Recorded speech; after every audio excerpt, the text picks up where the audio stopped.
everyone. Welcome back to OpenLine. Glad you're with us. We have with us Chief Investigative Reporter Phil Williams talking about his series of reports revealed the power of money on the Hill. And we have several calls, so let's just go right to the phones here. Let's go to Jimmy. Hello, Jimmy. Yes, sir. I appreciate you taking my call. I'm a neighbor from the great state of Kentucky, just north of you.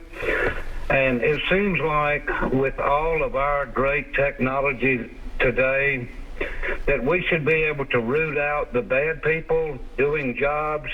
And if these lawmakers are paid by the government, which is us paying our taxes, and I do feel like that everybody that works should do their share in paying taxes, but it just seems like we should eliminate the lobbyists, eliminate the troublemakers, and any of the lawmakers that goes along with this to eliminate it. I do realize that we do have to have laws for this nation, and I feel like this is the greatest nation in the world. I'm proud to be an American, but I do feel like also we do have trouble, and that we should all work together to eliminate lobbyists, the troublemakers, and I'll stop at that. And I do appreciate the call. Well, Jimmy, thank you. I know Jimmy's not alone, so he's talking about eliminate lobbyists. Yeah, and that's tricky because, lobbyists, have a First Amendment right. Businesses have a First Amendment right to hire someone to look out for their interests. Full disclosure, we mentioned in there that there is a Tennessee Association of Broadcasters that represents broadcast companies. That there is a nonprofit group of media organizations called the Tennessee Coalition for Open Government. What they push for are open laws, open meetings, laws that make public records more available to the public, not just to the media, but to the public. And so there is a constitutional right. There is a need for people to represent various interests on Capitol Hill. The question that we're trying to raise is, does big money skew that? And I'll give you a good example from our first story. There was I believe last year or the year before, there was a bill sponsored by Metro Nashville government to impose an impact fee on new developments to pay for infrastructure so that, taxpayers don't necessarily have to pay for those sorts of things. The Tennessee Realtors Association, which is one of the biggest spenders of campaign money, that they have a political action committee, they defeated that bill, and they put out a big announcement and said, bill defeated, this is your realtor PAC dollars at work. So the question is,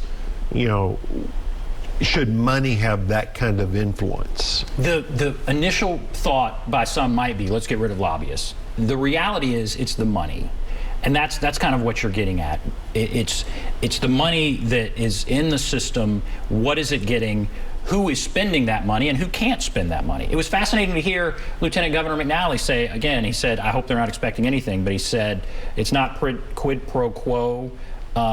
It's just that you have to have money to run campaigns, and they're willing to help you because of your past record. So he's saying these campaigns are expensive, and these people are just helping us fund our campaigns. Right. And in the case of Lieutenant Governor McNally and House Speaker Sexton, that they don't primarily at these events raise money for their own personal campaigns. They have what are called leadership PACs, where they have political action committees that they use to help get people that they like elected.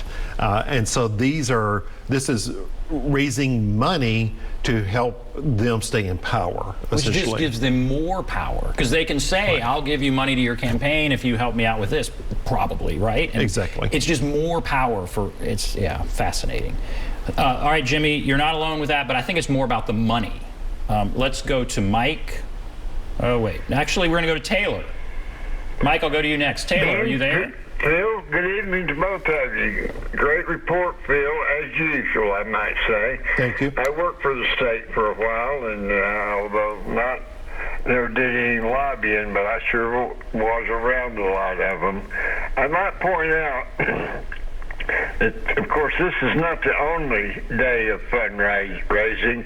It's just that it's become a tradition the last day before the session started, the ones you're recording.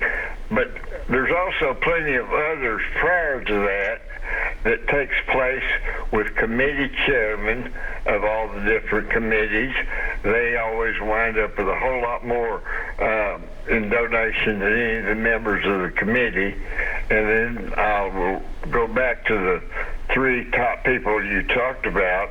They are the ones that appoint the committee chairman, and that committee chairman is normally selected because he's a good fundraiser himself for the rest of the committee and the caucus. And I remember so vividly the nickname of one of the biggest at the time, the liquor wholesalers, nicknamed the Golden Goose, Exactly. Hensley, which I'm sure Phil has heard before. But it's a bad situation. It's better than bribery, but it's not much better than that. And so I think it's probably about the same nationwide in most of the states, the federal government. But the biggest problem is if you're there representing any kind of consumer interest, you have the smallest check, you have the smallest voice that's ignored, and that's why this state has the least amount of consumer protection of just about any one state in the nation. All right, let's talk about that. Let's ask about that. Taylor, thank you. Thank you very much. What do you think about what Taylor's saying? Well, he obviously knows the system because, yes, the speakers appoint the chairs. The chairs are generally expected to raise money. So it's just the way the system works. And you know, we saw the lobbyist in that story when I asked him about this notion that these are shakedowns. He's like, well, it's just the way it is. It's just the way the business is done. And that's what we hear over and over is it's just the way it is. You know, and as far as the power of money, you know, another brochure we got from the realtors, they actually, as part of their attempts to raise money for their political action committee, they actually put out a brochure that said, you know, this money gives us a seat at the table. And you know, the ordinary consumer doesn't have a means to get a seat at the table. Fascinating. Let's go to Mike. Hello, Mike. Hey, good evening, Ben. Good to see you again. And hello to Phil. First of all, Phil, I'm glad you're doing a story like this because some of the other networks don't carry it. Like I said, they don't want the scrutiny that comes involved with taking on some of the highest ranking political figures that we have in Tennessee.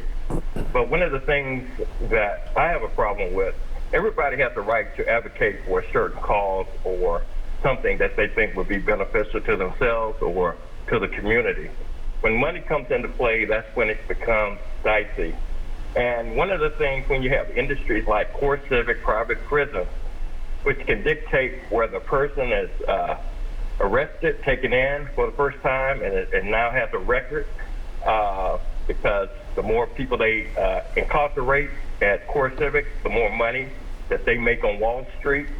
And then when you got companies like Cash Advance America, which is actually based out of Nashville, and how they do those predatory lending, people from one week to the other borrowing money from them, getting this spin of like a water thing when it goes down in the bathtub where you can never get out of it. You're just every 2 weeks you're having to go back and extend that loan, and their interest rates are crazy. So if you could talk a little bit about that, those kind of industries specifically, and how that affects the everyday Nashvilleian or Tennessean in their lives. And I'll hang up and listen. Thank you. All right. Thank you, Mike. And we did point out that the payday lending or short-term lenders are, you know, one of the major groups as far as their lobbying expenditures, because they do rake in a lot of money, and a single piece of legislation can mean millions and millions of dollars to those entities.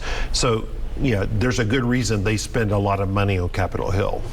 Yes. All right, we're going to take a break. Then I want to come back and ask about your thoughts about the possibility for reform. If the system is not working, if there's a crisis of confidence, what kind of reform might help, and how optimistic are you it could happen? So we'll take a break. If you want to call in, there's the number, 615-737-PLUS, 615-737-7587. Take a break. Be back right after this.